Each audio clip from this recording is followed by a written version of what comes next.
Well, good afternoon, good night, good evening, good morning, wherever you may be, or whenever you're able to catch this podcast, coming to you from a undisclosed location deep in the heart of North American flyover country. I'm Jeffrey Daugherty, the Christian Whistleblower. Welcome to the program. We are so glad to have you, and it's always a privilege and an honor when you allow me to come into your homes or into your phones or wherever you may be. It's a privilege to be part of your life and for you wanting to be a part of this broadcast. I was thinking earlier today about how great it is when life's ups and downs bring you to a great place. And I started thinking about it, and there's really no downs in your life. There's just things that we perceive to be downs, and it's really all ups. So there's a little positive thought for the day. And a program that's probably not going to be filled with lots of positive thoughts, because this is part 3 of our series on the ritual, child abuse, and I'm convinced as well, child sacrifice within Abrahamic religion. I talk about what I know, which is definitely Roman Catholicism, Roman Protestantism. And I am talking out of a book, which I'm unable to get hold of the author, unfortunately. Original Sin, Ritual Child Rape, and the Church, from Dr. D.C.A. Hillman. So I'm going through, reading, underlining, and bringing you my best interpretation of the well, we're breaking it down. We're bringing you what we think is the best of what Dr. Hillman brings on a very dark subject. But it's a subject that has to be addressed. Thank you, Charlie, gentleman and a scholar. There's so few of us left. Nice to have you here. So let's go ahead and jump right in, ladies and gentlemen. And a lot going on this week. I hope that you'll be here for it. And the first 2 episodes of this series are linked in the box below, so you can make yourself familiar with them. And yes, I am fresh out of the plunge lake today. An interesting phenomenon. For the first time, the water was a higher temperature than the air, real close. Air was about 44, 46, and the water was about 48-ish. So interesting times here in North American flyover country. So we left off and we told you we were going to talk about the oracles, because the oracles are at the center of this dark story. The most powerful priestesses of the old world were all young girls. Think about that. Think of where Christianity is now. Think of where Islam is. Think of where Judaism is. Think of where the religious, spiritual mindset of the West is, ladies and gentlemen. And pre-Christianity, the most influential, the most powerful priestesses of the old world were all young girls. The oracles weren't just religious in nature. The oracles, when people had to make decisions of state, they'd come to the oracles. When people had to make decisions about war or not war, they'd come to the oracles. When there was all the decisions of life went through the oracles, and the oracles were young girls, ladies and gentlemen, young girls. And the belief was that girls who had recently come into their life where they could bear children, where they'd recently become fertile, were closest to the gods. Think about that. Young women closest to the gods. And today, think about what we do and the emphasis that we place on young women in our ideas, our Western cultural ideas of spirituality. I think it's very, very interesting. The idea of what esteem they held in human procreation and in human sexuality. Think about that. No other beings can procreate. We are gods, ladies and gentlemen. And you think about how they de-emphasized the value of procreation, how they de-emphasized the value of sexuality and turned it into moral depravity. And we are, ladies and gentlemen, The only beings, I'm convinced, in this matrix that are capable of reproducing, in this spiritual matrix. I don't think the Elohim that created us can reproduce anymore. I don't think the angels can reproduce. I don't think the things that you call interdimensionals, demons, whatever, can reproduce. Why do the angels look at us with jealousy, according to the Bible? Why are they mad at us, according to the Bible? Because we can do what they can't. And it's that very thing that we can't do that the Christian church has taken aim at.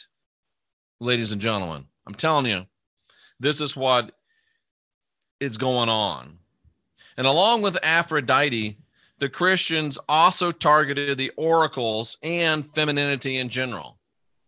And you don't have to be brilliant to see how Christianity has targeted women and femininity in general. You can listen to Paul say women should shut up in church and not speak.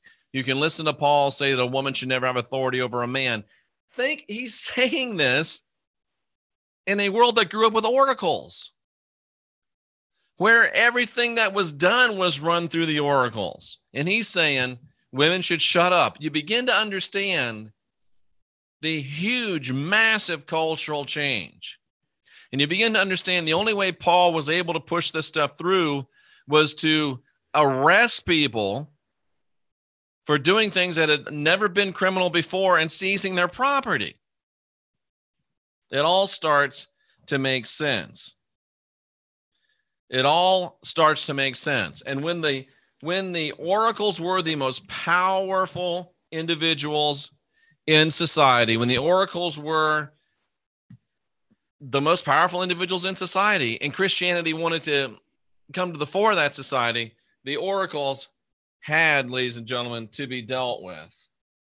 Having trouble reading my own writing.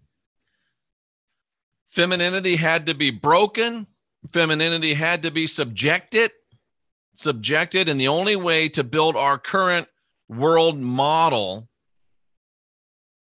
was to destroy the old world model, which was based on sacred plants, sacred sexuality, and really sacred femininity. And oh yeah, don't forget Dionysus, sacred masculinity joining with sacred femininity and sacred sexuality. This makes a lot of people uncomfortable, but it's the truth anyhow. It was a world built on sacred sexuality, sacred femininity, sacred masculinity, and a world that trusted sacred sexuality, a world that trusted sacred femininity, that trusted the sacred feminine more than the sacred male at that time. It was the oracles, these young girls, that were the arbiters of all the important decisions of society. Think of that. That's the world that Christianity showed up in. And if you think about even the women that we have today, they've even been corrupted. I think of the ones in Congress and in the Senate that we don't need to mention the names. You can fill in the blank. They're not even women anymore. They think that the only way that they can really be powerful is to act like they're not women and act like they're men. And don't get started with that agenda. I'll kick you out. We've forgotten how to be women. We've forgotten how to be men. And it's to our detriment. Women were made the personification of temptation and evil.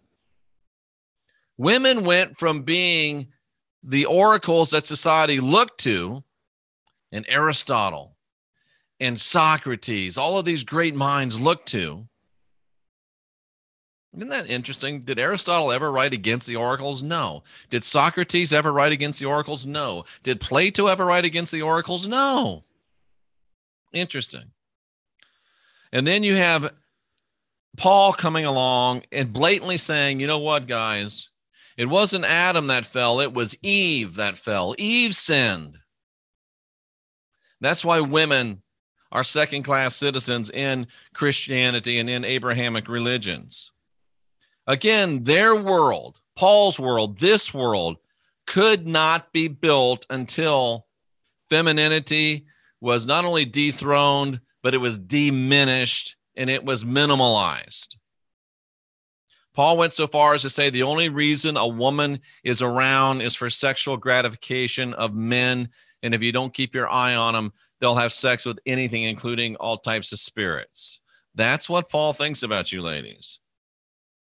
Women brought moral corruption on the whole world. Paul said creation groans, the whole world groans because of what Eve did. Can you see the sickening twist? Total reversal of pre-Christian thought, ladies and gentlemen. Total reversal of pre-Christian thought.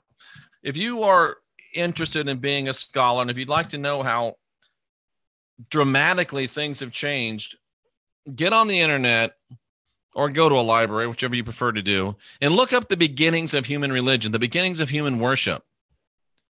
The first beings worshipped were female goddesses.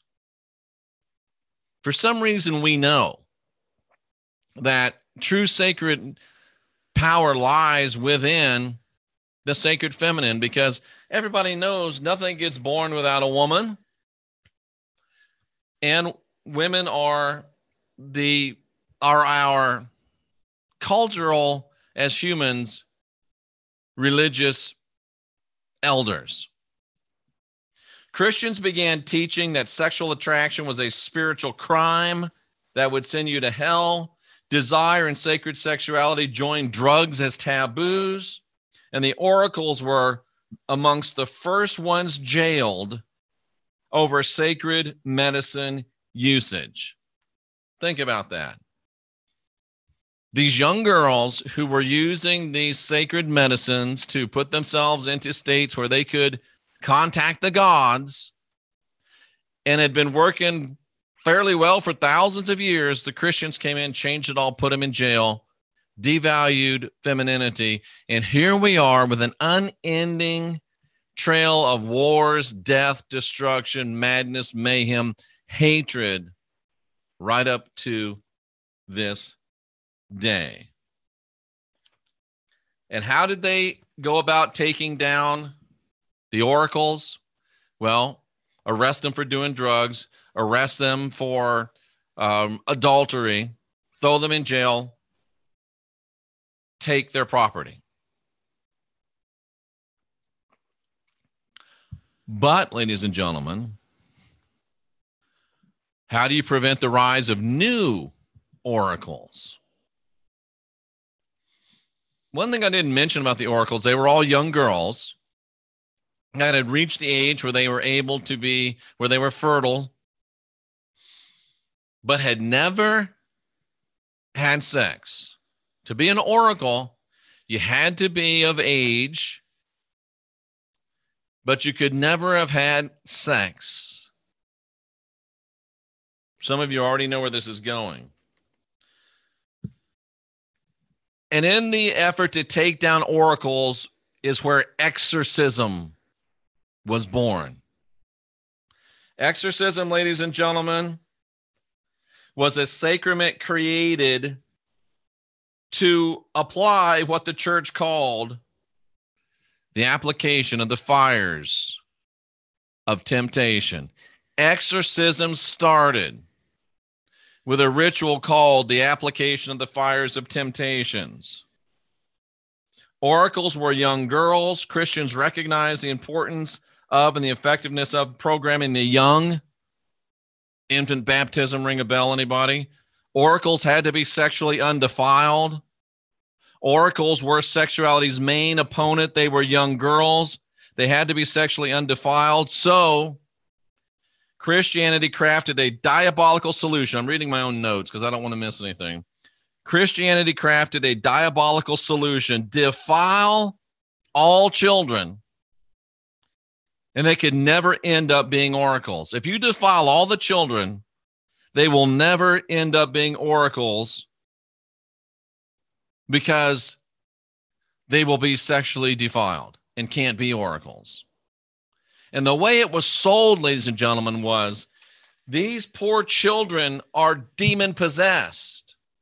And the only way that we can stop them from being demon possessed is to pass them through the fires of temptation, to have sex with them so they're no longer qualified to be oracles.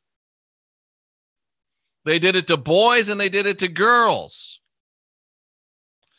This is how exorcism got started, ladies and gentlemen. The idea, the concept of exorcism.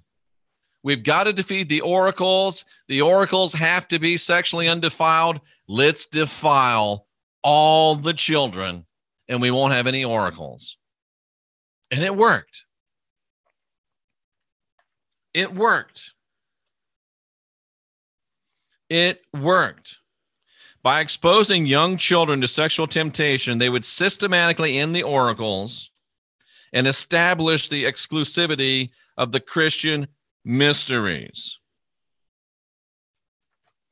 I'm going to read you one little bit here from this book because it just can't be done anything about read. It can't be, it just has to be read. In a strange twist of history, the first rape of children by Christian priests was a means of asserting political and social dominance over pagan religions that venerated the beauty of sexual attraction. Christian priests justified this act as the replication of a mystery allegedly performed originally by Jesus himself. And you can say a guy that didn't exist did anything you want. Ritual child rape was an integral element. It wasn't an aberrational element. It wasn't a few bad apples. Ritual child rape was and is an integral element of early Christian religion. The leadership of the early church clearly recognized the value of ritual sodomy as a successful means of rooting out the influence of female allure on pubescent boys. Raping young men was a highly effective means of combating more popular sex-centered pagan religions. These mystery rites were meant to prevent young converts from ever following the cults of Aphrodite and Dionysus.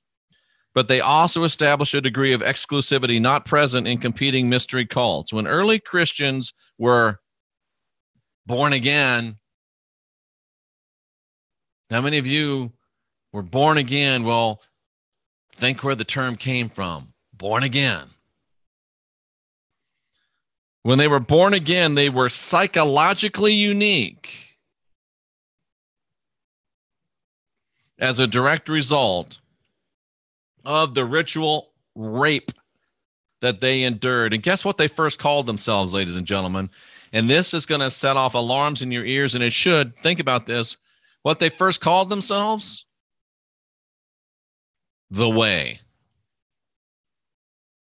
I'll leave that one for you until next time to ponder, to think about. This is where some of these terms came from, terms that you hear bandied about today by so-called Christians. Exorcism came from ritual child rape and sacrifice. Being born again came from ritual child rape and sacrifice. Anointing with oil came from ritual child rape and sacrifice. Where do you think the tradition of kneeling before the priest came in? Why do you think you kneel at altars? I'm just asking, ladies and gentlemen. I'm just asking. Sometimes it's not fun to be the Christian whistleblower. But sometimes the work has got to be done. And if I don't do it, I don't know if anybody else will. When we start into part 4 of this, we'll start getting into the details of what was done, how it was done, how it was perpetrated, how it was affected. And hopefully by the end of this series, not only will you be informed, you will be outraged. And you will be ready to stand up and be counted and you will be ready to no longer promote this type of activity, and you will be willing and able to, well, maybe not to go this far, but here's where we hope to get you, at least in a spiritual sense. Let me give you a little history as we leave today. And I'm going to read this again out of the book. 200 children stabbed St. Cassian to death after the Roman authorities had stripped him naked, tied his hands behind his back, and handed him over to his own students. History. They didn't use daggers. They killed him with a thin, needle-like Roman stylus, an iron tool once used by school children to practice writing by making impressions on wax tablets. Cassian, a Christian, wasn't martyred in the Colosseum in some sort of bloody spectacle. He was poked to death by a crowd of furious boys, the youngest of whom frantically scratched furrows into his skin, lacking the strength to pierce it. The Roman magistrate who handed Cassian over to his own charges deemed his punishment an apt reward for incredibly abusive behavior. The Romans bound him, removed his clothes in the same manner as Cassian was accustomed to treat his own students, and in good Roman judicial fashion. Early Christian writers failed to provide even a plausible explanation for the vehement wrath of Cassian's students, but it's clear from what we have learned in this text that the boys believed their teacher got exactly what he deserved, just a little more. The students began by smashing their boxwood tablets across his face and head. According to one author, Prudentius, in the book Crowns of Martyrdom, the wax-covered tablets split with a loud audible crack before splintering into many blood-covered pieces. Next, the boys proceeded to scratch and perforate his skin with their writing implements, the older ones penetrating all the way to his organs. After the school children became fatigued by their rigorous punishment, the soon-to-be martyr simultaneously mocked their insufficient stamina and encouraged them to finish the job with the vigor of more adult years. The boys returned his taunting by making sport of him as he bled to death. Like the magistrate who labeled Cassian an abuser or physical violator of children, the students maintained that such a dramatic punishment was just. After he died, the church declared him a martyr.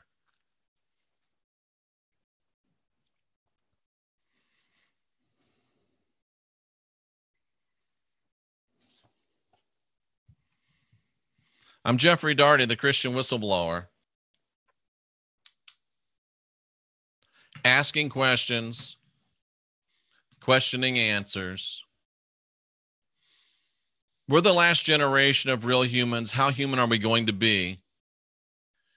We're the next generation of new gods, and I have a sneaking suspicion, this just dropped in my mind, that we're the last generation of real humans, and how really human we decide to be goes a long way to determining what type of a new god we will be.